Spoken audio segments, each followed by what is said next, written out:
My name is Tumi Ernst and welcome back to Footsteps the channel. Alright, thank you very much for checking my channel again. Remember to subscribe. I don't know, I don't get the direction right. Somewhere here. Yeah, okay. I think so. Remember to subscribe while you're watching, and let me introduce our special guest today. Her name is Palesa Hlabahlaba. I met her back in the vets days, and today we're talking to you about overcoming insecurities. So we're going to talk about insecurities from all perspectives. Yeah, but we're actually going to focus less on the physical and focus more on what really matters, which is your core, right? Yeah. So I'm just going to tell you a little story, Palesa, about how I went through insecurities. Back in high school, actually from primary school, I used to be teased about how big my head is. And from there, I was never really able to do cute hairstyles that little kids would do because I always think, oh, my head is so big. From there, I think someone commented about the size of my nose, and I was never confident about my nose. I actually used to shun smiling. Oh, because then if I flattening, because it goes. So you can imagine, I always prefer just obviously being serious so that my nose is always put together. So those are the things that insecurities do to you. They limit you. They make you not to reach your full potential because you think something is wrong with me. Exactly. So Palesa, have you ever experienced any insecurities in your life? Sure, I think lots. I'll talk now more about the physical, like how to do. I'm just trying to remember some of the things that I struggled with. When I was younger, I was a very skinny person, like Nikki's skinny, well, very skinny. So I was skinny. Yeah, when I met you, you were skinny. I was, yes, and growing up I was skinny. And I remember, so when I grew up with my cousins, so actually I was skinny and I was darker than my other cousins. So my cousins lately, they were like the yellow bones and they were the curvaceous ones. And it's funny how, your aunts in families, they always be like, that one is beautiful, oh, that one looks nice, oh, that one, the body structure. And that was always the, you never get like, comments. I don't have a complexion, I don't have the curves. So I think and then I remember maybe that's also what influenced, there was a phase in my life where I was a tomboy. Like, I would just wear capri pants, baby things. So I was that girl who was on the tomboy side, and I think it's because society was telling me that how I look is not like a boy. Exactly. So then maybe that's why I was like, you know what, I'll just own up this look. Might as well be a boy. Exactly. So I think, but over time, I think through self-talks, because the other thing I remember Mama once said to me, and I told her this back in high school, and she was like, oh my gosh, I can't believe I once said this to you. I was wearing a skirt, and she's like, oh, so you're wearing skirts now, and they look so nice. And I was like to her, so you never used to wear skirts? I never used to wear skirts. Yeah, and I was like, there was a time I never used to wear skirts because you told me that my legs are dark and my knees are dark. So for the longest time, I was not wearing skirts. I'd always wear like the capri pants that were in at the time, but they'd always be below the knee. I'd wear socks. And I just realized, then I got to a point just like, you know what, actually, I like skirts, I'm going to wear them. And I wore them, and then all of a sudden my mom was like, oh, your legs are nice. And I'm thinking, but you once told me. You once told me. And she couldn't even remember. So, and that's actually what happens with insecurities. People just say things and they hit home, whereas for them it was just this little comment that they were just dishing out. So what other insecurities do you think are there apart from physical insecurities? I think the biggest insecurity for me is the fact that I come from a very, I would say, people like calling it disadvantaged background. So like at home we have never been rich. we've never been well off. Even now, we're still trying to get to a point where we can say we're okay, you know. And I remember even when I was growing up, I think last year or 2 years ago, I put up on my Instagram a picture of my 10-year-old birthday, and I was saying, at this point in my life, I was living at home in the Free State with my grandmother and with all my cousins, and I was the only kid who went to a Model C school, former Model C school. And I remember going to school with these kids, and I mean, when I go to school, I just have bread and butter, and maybe come and my grandmother will add like ration, you know, and you know, I'm at school with these kids who've got like fancy lunches, and on top of that, banale mukero, you know, like they've got money to go to the tuck shop. And I actually realized for the longest time, because of that, I always kept to myself. I always felt like I could never be part of the cool kids because I don't meet the standard. You're not rich enough. Exactly. And the kids always made you feel it, eh? They always made you feel like you're not part of us because we're not gonna let you 10 rand. They have 10 rands to go to the tuck shop and you don't. And that stayed with me throughout. Even like for the longest time, I've always been like, you know, my background does not, it always hinders certain things. Like even in conversations, you can't talk about certain things because you realize you're very different from the people that you're conversing with. So yeah, it's just been an insecurity for years, and I think eventually how I overcame it is, I think I was lucky enough, maybe also as part of the process, I think I eventually became a loner, so I was comfortable with being alone. Exactly. So if it means I have to chill by myself, I'd rather chill by myself, but I don't want to engage in conversations where I'm constantly feeling inadequate or I'm not good enough. And eventually I became the person that I am to say, if you're going to be my friend, let's be friends. If you're going to be funny, I'm okay being alone. So maybe so I think it built a lot of character, but I know it was like an insecurity for the longest time. So after your primary school, going into your varsity days, did you make friends with kids? You know, it's so funny because I remember I dated this other guy towards my 8 years of varsity, and he was telling me, oh my gosh, Palesa, you know, I always saw you from afar, I always thought you part of the cool kids. And I'm thinking to myself, not really, I was just hanging around people from res. So so I don't think I ever chilled with cool people. I knew cool people, some of them were my friends, but I didn't realize that they were also being classified as cool people, and up until somebody said to me, actually, those people, and I'm just like, I don't think so. So I don't advocate for coolness. No, please just. How? Some people are just born cool. I don't think I'm one of them. You were actually part of the cool crew. You were actually I don't think the cool crew and the smart ones. Right, so now that you're working, how has it affected you now?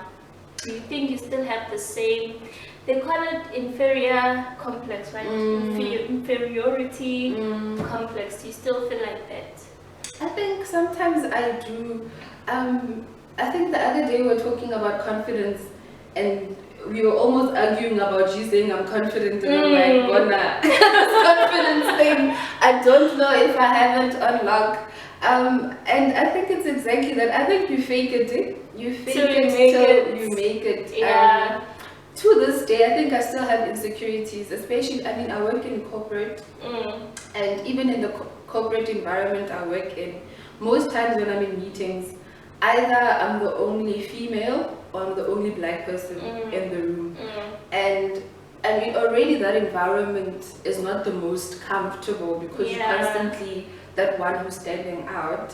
And it makes you to be aware of yourself. Exactly, you need to be aware of yourself. You almost feel like whatever it is I'm going to say, it needs to be on point, it needs to be well researched. I can't just mushroom and say, you know, whatever it is I want to say. Things. Exactly. So I think I do have times where I'm like, you know, am I the right person for this job? Should I be partaking in these conversations? Does my opinion even matter at this point in time? But I think what helps is also I have this thing that happens in my head where I'll say it, and then I'll quickly then come back and have a conversation with myself to be like, no, you are the right person. So you keep reassuring yourself. Exactly. I keep reassuring myself, and I have to do it like a lot, all the time. It's not something I'm like confidently, oh, I'm just gonna walk in. No, it doesn't work like that. You have to always keep. So for people who are struggling with the same thing, you advise them to actually keep reassuring themselves that. Exactly. And I think also, you know, especially now in an age where we speak a lot about mental wellness and depression, etc. I think most of the times people who are okay, or they're not depressed, or they seem to be in a good space, it's not because they don't have negative thoughts. So I think what happens is most of us, maybe it's a human thing, naturally we're not trained to be nice to ourselves. That's why you can have like a long list of achievements, but that one that did not work out is the only thing you want to focus on. Everything exactly. Out. Yeah. Like maybe you want a job right now and you don't get it, and then you forget, well, kinda right now, I mean, a good job, you know, and you have all these things that you've achieved, but you choose to focus on the negative. So I think what you need to be mindful of is self-awareness, which is also what I try to do. I spend a lot of time with myself. Like if I'm feeling a certain way, I sit back and I try to analyze, okay, what's going on? Why are you thinking of this? Is what you're thinking really what is, or is it something that you're formulating in your head? Yeah, so I think I would say having negative thoughts about yourself or your accomplishments or your capabilities, it happens. Everybody has insecurities, but I think it's how you deal with it. It's to say, step back. Does this thing even really matter to you? Yeah. Does it matter to what you're trying to achieve? You know, the fact that you have a big nose, does it have anything with the fact that you could be a good mother, you could be a good friend? It has absolutely nothing to do. And I look at you and I'm like, but your nose is not even big. Yeah. But it's in your head and I realize all the time there. that it's not like it's not even.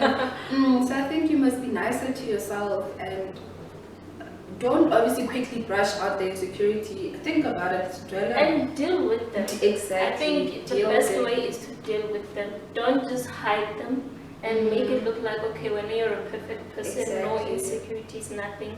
Deal with them, find the root, and then deal with that root, and then live happily ever after with yourself. Yeah, you know, that's actually a valid point, because the other thing you're reminding me of is when I was in high school, I remember my final year, I ran for RCL. So RCL is like the executive committee of leaders. So I was a leader and then I was running for RCL.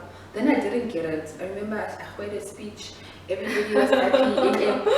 But then being the type of person that I am, I'm also not one of those people who's going to be out there and campaigning. And so I didn't do that. Then I didn't get it. So I think they selected like 5 people. Then I didn't get it. And then at the back of my mind, I kept thinking, mind you, I'm already a leader, but that clearly does not matter. Not enough. Yeah, at this point, then I'm thinking to myself, you know, does this mean I'm not a good leader? Can I not lead, etc. So when I got into varsity, I was like to myself, you know what, this thing is bothering me. So am I a leader? Am I not a leader? And if I'm not a leader, how can I equip myself to be one? Because then I challenge myself to say, okay, you want to work on your leadership abilities, then I dare you to go and be a class representative. I remember, and then I was then a class, I think I had 2 classes that I was representing, and people would be like, oh, you were so confident, you know, you were out there. Trust me, you're very confident. It is not. I didn't wake up and be like, oh yes, girl, go and be a rep. No, I was like to myself, you know what, this is something I question all the time. It's clearly bothering me. Let me try this thing out. Exactly, let me deal with it. And one of the best things ever, because the more you challenge yourself to face those things that you struggle with, eventually they don't really become anything that affects you. And you actually occupied a lot of leadership positions in university. I did. So that actually built you. It really did. So it's also another lesson for today, that just because you're denied in the beginning doesn't mean that it's not your destiny or your thing. Sometimes you just need bigger platforms or to just challenge yourself some more.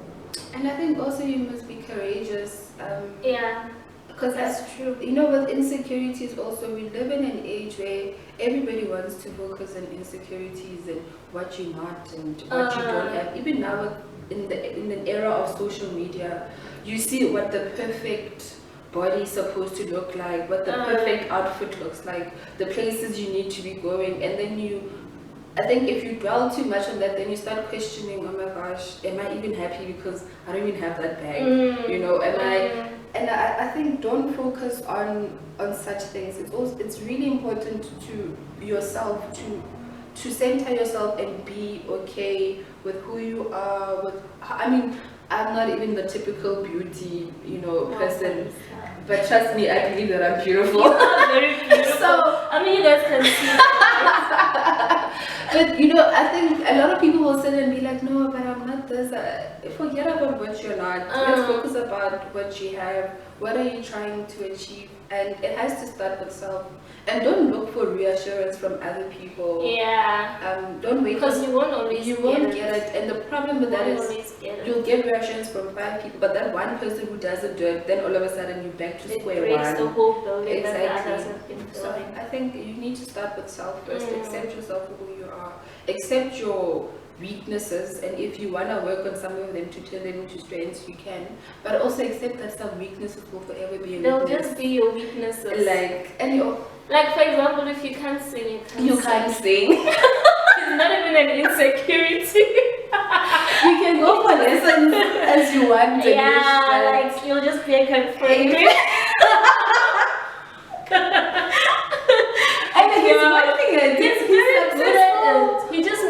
He found a way to make money out of it, to actually make a career out of it. And so just because you can't do something doesn't mean you're denied.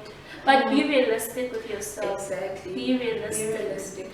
Don't force matters, wanting us to believe in you when there's actually nothing to believe in. Yeah, alright. I think we're gonna cut it here. Thank you very much to Palesa. She did well. And see you next time. Remember, they must subscribe. Yes, subscribe somewhere at the bottom. Yeah, we'll get it right. And then you must comment. Yes. And remember to like the video. Please like the videos. They're awesome. Yeah, you guys don't like my videos actually. So I don't know if you don't like them or you don't like them. So we like the videos. But some people don't press the like button. I've always told you I like your videos, but I don't think I've ever clicked on the like button. I get a lot of people say, no, we like your videos. And some people actually comment on my WhatsApp, my Facebook. So we must comment on the actual video. Comment on the actual video. I'll appreciate it. Thank you very much and goodbye. Bye-bye. Bye.